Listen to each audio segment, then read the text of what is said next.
we're trying something new, and by trying something new, I mean we're going to make a new recipe. Today's new recipe would be fermented kiwi jam. But first, let's get to know the reason why we ferment jam.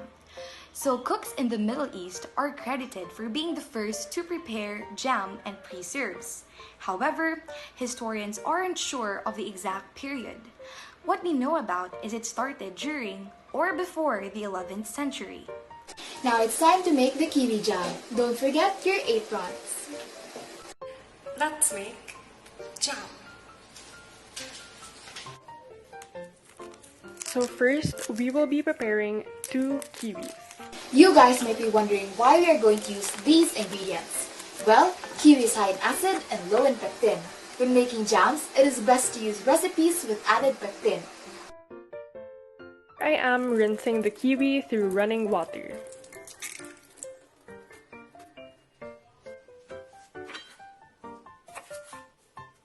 Next, we are going to be slicing the kiwi into halves. Make sure to peel the kiwi. Next, we will be slicing the kiwis into smaller bits and pieces. Jam can be used to spice up old dishes and add new dimensions to them. It can be used to sweeten a variety of drinks, including tea, coffees, and smoothies. Desserts, on the other hand, are another application of jam in the kitchen. Then, transfer into a small saucepan. Next, prepare whey, honey, and salt, and mixing all 3 ingredients into the saucepan. Whey contains an appreciable amount of lactose which can be fermented by lactic acid bacteria. This lactose component makes the whey fit for the preparation of fermented beverages. Lastly, honey contains a vast amount of fermentable sugar, which is around 95%. And the component with the highest presence is fructose. Fructose, along with other sugars in honey, are converted into cellular energy during the fermentation process.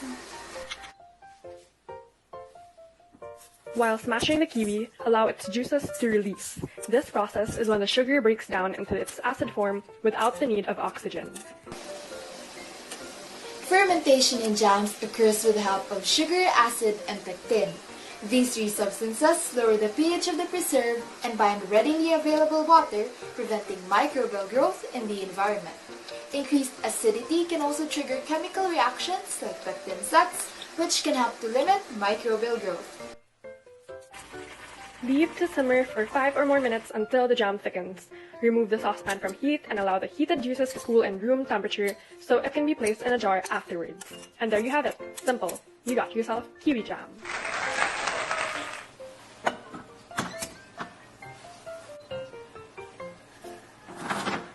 The equation involved in the metabolic reaction of fermentation is as shown in your screens. As you can see, there are a lot of changes on the final product. First, there's a change of texture. Due to the hydrolysis of carbohydrates and proteins improving digestibility and absorption, the texture softens. Second, there is a change in aroma due to the microorganisms' production of volatile compounds such as amines, fatty acids, aldehydes, esters, and ketones. Third, there is a more palatable flavor due to the enzymatic activity on unpleasant components. Fourth, the color darkens due to the proteolytic activity, degradation of chlorophyll, and enzymatic activity. And last but not the least, there is an increase in nutritional value because of the vitamins secreted by the microorganisms. Additionally, there is also the improved digestion and absorption due to action of microorganisms on oligosaccharides and dietary fibers.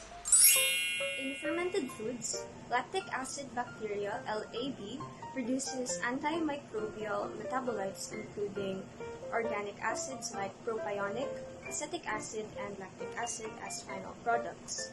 They create an unfavorable environment to spoilage and pathogenic microorganisms' growth. The contribution of microbes provide additional health benefits beyond essential nutrition.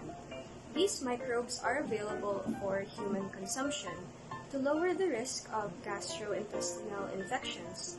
Consumption of probiotic provide beneficial health effects such as improvement of intestinal health by the improvement of microbiota, synthesizing and enhancing the bioavailability of nutrients, reducing the risk of coronary diseases. This was Hook and Cook with us. We hope you have learned why and how to ferment a kiwi jam, and we hope to see your version of it as well. So tag us on social media. See you next time, cookeries!